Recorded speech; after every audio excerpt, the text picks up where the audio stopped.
Bueno, en primer lugar, muy agradecido con todos los gestos que a lo largo del día de ayer distintos sectores de la economía y de la vida social de Córdoba realizaron. Fue muy lindo ver que dirigentes importantes del mundo de los productores como Príncipe, empresarios muy importantes como Roberto Urquía, dirigentes políticos del sur de la provincia como Adriano Nazario, o intendentes de radicales, vecinalistas o peronistas participaron de las distintas actividades. El hecho de poder contar con un encuentro en el que compartimos con las cooperativas lácteas y con la presidenta de la Sociedad Rural de Córdoba, una mujer súper valiosa, creo que muy importante en la discusión del futuro respecto del desarrollo del mundo agro.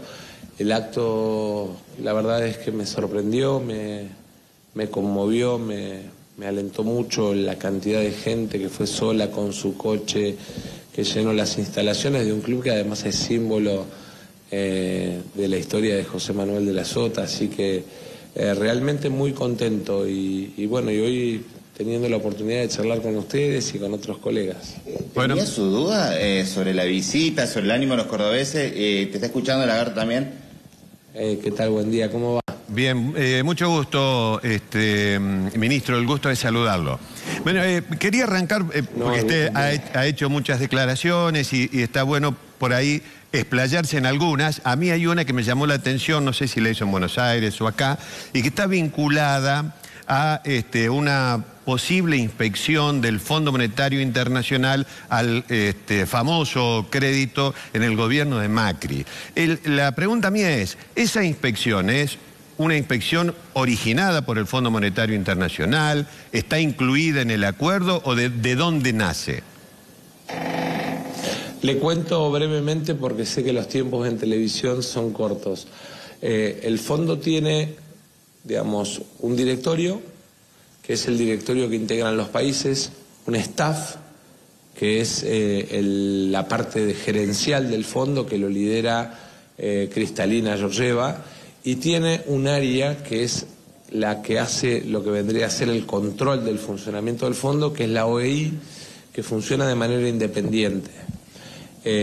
Producto de que hay un informe de la Auditoría General de la Nación de Argentina que controla la oposición, la preside el radicalismo, y producto de una primera investigación que realizó el fondo respecto de a dónde fueron esos fondos, es que la OEI en la última semana de noviembre tomó la decisión de revisar, porque el 66% aproximadamente de la plata que el fondo le dio en el 2018 a la Argentina fue a parar a cuentas de fondos de inversión, Templeton, BlackRock, PIMCO, Ashmore, bueno, y un montón de nombres más. Pero el dato objetivo es que el estatuto del FMI prohíbe financiar la salida de capitales en los países que entran en operación de crédito, y por eso la OEI toma la decisión de hacer la revisión de a dónde fue a parar la plata de ese préstamo. Bueno, lo traigo a temas, esto era una curiosidad personal, lo traigo un poquito a temas más terrenales. Pero de la vida. Sí, perdón, discúlpeme, no, perdóneme, digamos, el dato no tiene que ver ni con la operación de crédito ni con la relación con Argentina. Es como, de alguna manera, que el área que audita las operaciones de crédito decidió revisar las irregularidades e inconsistencias de cómo se dio ese préstamo. Está bien, bueno, ahora sí le digo, lo traigo a temas más cotidianos que nos preocupan. Este es un programa popular hecho básicamente para la gente de Córdoba. Estaba escuchando con el tema de la tortilla. Bueno, ese es... y mi papá le ponía algunas rodajitas de cantimpalo. Bueno, ese es un tema que lo podemos discutir. No, le pregunto por lo siguiente.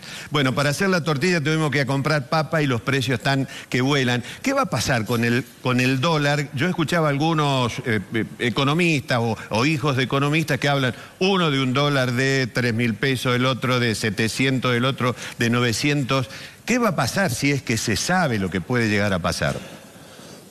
Sí, en el caso de que nosotros tengamos de alguna manera la responsabilidad, que los argentinos, que Dios nos ponga en la responsabilidad de gobernar la Argentina, usted sabe que estamos bajo programa del fondo, eso suponía un congelamiento cambiario hasta el 15 de noviembre, a partir de ahí un crawl de 3%, con una primer modificación el 15 de noviembre de 3 pesos, y vamos a seguir ese recorrido que es de alguna manera el tratar de darle previsibilidad. Gran parte del problema del programa con el fondo es que el programa con el fondo per se es inflacionario. ¿Por qué? Y se lo voy a tratar de plantear rápido y poco aburrido. Tasa de interés por encima de la inflación y devaluación por encima de la inflación generan como una espiral que se va retroalimentando, porque cada mes es mayor. Entonces, un planteo que hicieron ellos fue precisamente forzar una modificación del tipo de cambio. Nosotros un planteo que hacemos es que hay que plantear el programa sobre la base del rendimiento de Argentina en sus exportaciones. El año que viene Argentina va a exportar 40.000 millones de dólares más que este año. Eso va a generar 3 cosas muy concretas. Primero, revalúo de la moneda, es decir, caída de la inflación. Segundo, va a generar la posibilidad de que, porque los pagos del año que viene del FMI son menores, este año eran 12.630 millones de dólares, el año que viene son 5.000. Y entonces esa solvencia y esa disminución en los pagos, más el cambio en la matriz energética que representa el gasoducto, estamos, usted sabe, con la obra La Carlota Tío Pugio y el Reversal del Norte, que eso además hace que no importemos más gas de Bolivia. De alguna manera nos dan la oportunidad de tener un superávit comercial fuerte que nos permite negociar de otra manera con el FMI. Sí, discúlpame un segundito, Vaquita. Le quiero preguntar por 2 temas que van obviamente relacionados. Uno de ellos es el trabajo y el otro son los planes sociales. Usted ha hablado de una reconversión de los planes sociales, como hoy los conocemos, en oportunidades de trabajo. Eso implica, supongo yo, desde mi inexperiencia, una, bueno, no sé si una alianza o una comunión entre el sector empresariado, el Estado, es decir, varios integrantes de la maquinaria tienen que ponerse de acuerdo para lograr ese objetivo. Mire, lo más importante es alinear incentivos. Yo saqué un decreto ya que establece que el 1 de enero dejan de estar como planes sociales y pasan a ser planes laborales.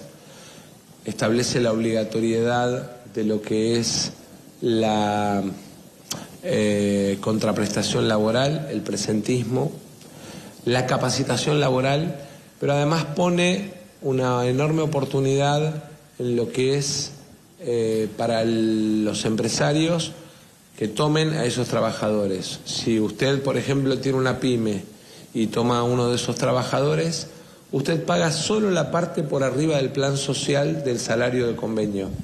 O sea, si es un trabajador de comercio y tiene salario de convenio de 140.000 pesos y tiene 80.000 de plan, el que toma a ese trabajador paga solo los 60.000 de diferencia. Y además no paga cargas sociales durante 2 años por ese trabajador. ¿Cuál es la idea?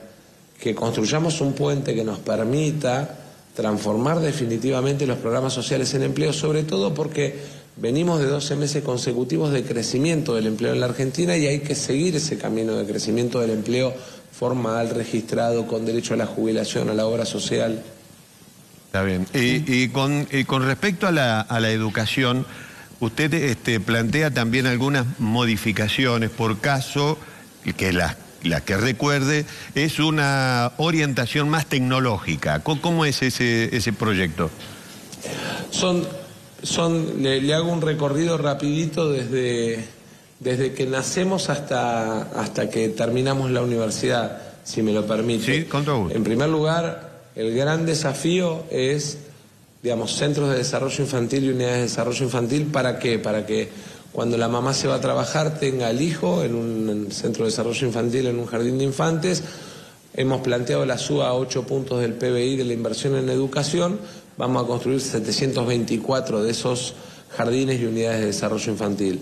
Primero, segundo y tercer grado, plan de alfabetización obligatorio desde el 1 de marzo, entre otras cosas porque tenemos que recuperar la capacidad de lectura de los chicos.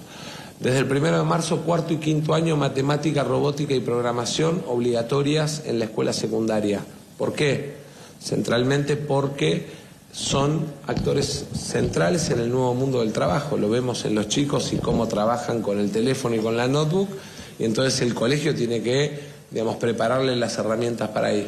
Después, la duplicación de las escuelas técnicas con último año con pasantía laboral. Respecto de la universidad, el acuerdo con el CIN, con el sistema de universidades, es carreras de 2 años cortas con salida laboral y además el planteo obviamente de la extensión del sistema universitario argentino. Y para mí este es un tema determinante y le diría parteaguas, ¿no? Porque yo escucho que el otro candidato plantea arancelamiento universitario, escuela paga con voucher. La educación pública, gratuita y de calidad, es la que a la Argentina le ha permitido transformarse en uno de los 5 elegibles del mundo, junto con Polonia, Croacia, India y Colombia, como elegibles por capital humano. Nosotros eso centralmente se lo debemos a que existe lo que se llama principio de igualdad de oportunidades, que es el derecho a que el hijo de un peón rural o el hijo de un empresario de Córdoba tengan la misma oportunidad de ir a la universidad. Y esa es una diferencia abismal entre los dos modelos de país que se juegan en el 19. Bien, lo voy a llevar a un tema que es un poco más complejo, diría difícil, que es la justicia. Nosotros a diario discutimos un día, cuando gobierna uno, la justicia falla por un lado, cuando gobierna otro, la justicia falla para otro lado. Esto de la despolitización de la política, ¿es una utopía o usted piensa que se puede realizar? Porque van a gobernar prácticamente la misma camada de políticos que discutieron de un lado y discutieron del otro. ¿Se puede llegar a un entendimiento para despolitizar la justicia, para que sea independiente, digamos? Uno de los 10 acuerdos que planteo en la convocatoria de Gobierno de Unión Nacional es precisamente un acuerdo referido a terminar con la manipulación, sobre todo porque además en el camino la gente va quedando, digamos, azorada frente a situaciones que no tienen que ver con la justicia vinculada a la política. Mire, usted va a coincidir conmigo que nos debe doler como sociedad y como hombres públicos que una adopción demore 11 años en la justicia, o que el juicio laboral de un laburante o de una pyme, para la pyme y para el laburante representan 5 años de incertidumbre, o peor aún, que haya situaciones en las que los jueces demoran 1 mes o 2 meses en ordenar allanamientos y detenciones, y nos chocamos con la cruda realidad de que la víctima convive en el barrio, en la panadería del barrio, con el violador, con el delincuente. Entonces, me parece que ahí tenemos como una primera responsabilidad, que es dejar de hablar tanto de la justicia de los políticos para hablar un poco más de cómo la justicia se transforma en un instrumento de resolución en la vida de la gente. Y tiene además impacto en lo económico. Hay un caso que siempre pongo de ejemplo, ¿no? Hay una ruta que es la ruta Paraná-Buenos Aires, que es la de ruta de transporte, y hace 14 años que con fallos cautelares una empresa defiende que no haya competencia de otra empresa, y entonces la gente paga el boleto más caro. Son todas cosas que tienen que ver con un enorme impacto, o casos de 5 años de empresas sin pagarle impuestos. Entonces el cordobés que paga impuestos todos los días, que trabaja y, digamos, se encuentra con que por culpa de algunos jueces que no hacen su trabajo, hay empresas que hace 5 años no pagan impuestos. Ministro, la pregunta, tal vez una pregunta molesta, pero yo le tengo que decir que esto está pasando, digamos, ha pasado en el gobierno actual, también ha pasado en el gobierno anterior. Es decir, le ha tocado convivir con esto. Por eso que se genera la discusión, bueno, pero Massa pertenece al gobierno, ¿por qué no lo hizo? Esto lo habrá escuchado, se lo habrá preguntado todos. Sí, por supuesto, y yo puedo asegurarle que hay cosas en las que para uno resolver tiene que tener la autoridad plena. Le voy a poner un ejemplo. 2 días antes del documento de Cancillería yo fui a acompañar a la DAIA en su aniversario, en el recordatorio de los 40 años de democracia y en la condena a los secuestrados por Hamas. Y 2 días después la Cancillería sale con una posición distinta a la mía. Horrible la posición. Bueno, el 10 de diciembre lo que empieza es mi gobierno y esas cosas no van a pasar. Lo voy a traer un poquito a Córdoba y para hacerle la pregunta le tengo que explicar mi posición. Pues es una posición particular y que siempre hemos sostenido desde este programa. No hace falta que me lo explique, usted pregunte. Bueno, no, pero mire, porque hoy le contaba a un colega suyo, le contaba a un colega suyo, 30 años en los que tuve distintas posiciones públicas. Nunca querellé a un periodista, así que imagínese que respeto mucho la opinión de todos. Sí me gusta que me den la oportunidad por ahí de fijar la mía o de contar la mía. Está bien, no, yo simplemente es para ponerlo en contexto, pues no es para atajarme ni nada de eso, no es la metodología que usamos acá en este programa, hacer emboscadas. Nosotros, o yo sostengo particularmente, que una de las grandes diferencias que tenemos con los dirigentes, voy a decir porteños, no con el porteño, sino con los dirigentes que realizan o llevan adelante los gobiernos desde la capital federal, aparte de la pérdida de federalismo que tenemos, ha sido una visión equivocada o errónea de lo que pasa en Córdoba con respecto a Buenos Aires. Yo me remito, yo sé que usted no estaba en esa época en el gobierno, pero me gustaría saber su opinión. Córdoba tiene 2 puntos que generaron, desde mi opinión, el gran quiebre entre esta parte del interior y Buenos Aires. Uno fue la 125 y otra fue el motín que se llevó a cabo en el 2013, motín que dejó un muerto, dejó heridos, comercios destruidos, casas incendiadas, una catástrofe, un pueblo abandonado, y cuando Córdoba pidió auxilio a Buenos Aires, allá se lo negaron con una frase que inclusive está judicializada. Esos son, según mi punto de vista, los puntapié iniciales de esta gran discordia que tiene otros elementos, la caja de jubilaciones, etcétera, etcétera. Usted habla de intentar recomponer esa relación. ¿Le ha pasado por su visión estos hechos de la historia reciente? Sí, y le agradezco la oportunidad de aclararlo, porque primero en la 125, si usted busca la revista Noticias de ese entonces, una semana después del voto no positivo de Cobos, la tapa de la revista Noticias era Massa 2 puntos, Cobos nos salvó del incendio. Y de alguna manera reflejaba un poco mi opinión respecto de lo que había sido en la 125. Yo en ese momento era intendente de Tigre. Digo porque a veces veo que hay dirigentes que con mala fe mezclan tiempos, etapas. De hecho renuncian Martín Lustó, Javier Urquiza y Alberto Fernández después de la 125, y a partir de ahí es que aparece la posibilidad de tratar de soldar o de saldar esas peleas, y yo como jefe de gabinete después de la 125 hago la primera reunión con la vieja mesa de enlace en la que estaban Eduardo Bussi, Carlitos Gareto, con el que estuve ayer, estaba Jambías y estaba Míguez y Jambías. Es más, no me olvido más porque cuando hicimos la primera foto, que después fue tapa de una revista Gente de ese entonces, Bussi me miró y me dijo: pibe, te van a matar los tuyos. Y le dije: es lo que tengo que hacer, hablar con ustedes y con todos. Y le voy a contar algo de ese fin de semana del 2013 en el que además tuve la suerte. Yo venía de ganar la elección contra el kirchnerismo en provincia de Buenos Aires, yo no sé si usted se acuerda, en ese 2013, y tuve la suerte y la oportunidad de poder hablar con José Manuel mientras estaba en el aeropuerto en Panamá.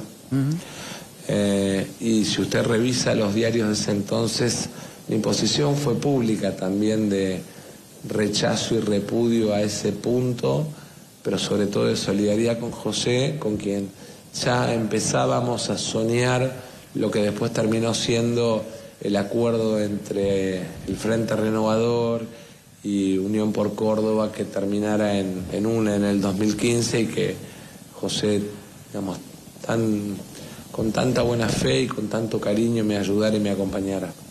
Le hago esta otra preguntita. José de la Sota. Sí, José Manuel de la Sota, sí. Le hago esta otra pregunta que también tiene que ver con nuestro programa. En la visita anterior a usted le tocó protagonizar un hecho con un periodista que casualmente justo es el que me reemplaza cuando yo me voy de vacaciones, y se generó ahí un hecho de rispidez, digamos. No sé si lo recuerda. Sí. Yo creo que tuvo más repercusión después que en el momento. En el momento yo venía, además, era un día complicado. Después la justicia empezó a demostrar que en realidad las subas del dólar estaban orquestadas, y de hecho mañana se levanta el secreto del sumario y aparece una declaración que puede inclusive profundizar aún más en detalle lo que pasaba en esos días. Pero venía en un día complicado. La verdad es que si vi después la repercusión, me pareció un intercambio en el que en todo caso pude, digamos, no estar bien. Si el periodista se sintió ofendido, obviamente mis disculpas, pero la verdad es que, le repito, en 30 años ni una sola querella a ningún periodista por sus opiniones. Y mire que han dicho cosas feas de mí, de mi mujer, de mi familia, muchas con mentiras, y sin embargo tengo un enorme respeto por el trabajo que ustedes hacen, porque es el poder que controla los poderes. ¿Está distanciado, peleado, enemistado, con diferencias con Schiaretti? ¿Cómo es la situación hoy?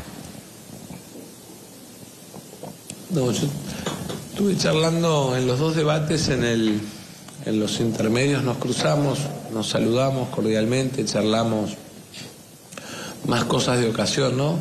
Pero entiendo que cada uno tiene posiciones políticas que fijar, pero mi tarea, si los argentinos y los cordobeses me dan la responsabilidad de gobernar, es dialogar con todos los sectores, y ayer lo planteé muy claramente adelante de todos nuestros simpatizantes en el acto, que el 10 de diciembre mi trabajo será llamar a Yarlora, juntar gabinete con gabinete y armar la agenda de obras, de políticas de reducción de impuestos y de agenda de generación de empleo para los próximos 4 años entre Córdoba y la Nación, y además ayudar en todo lo que pueda con mi programa de seguridad a que los cordobeses vivan sin miedo.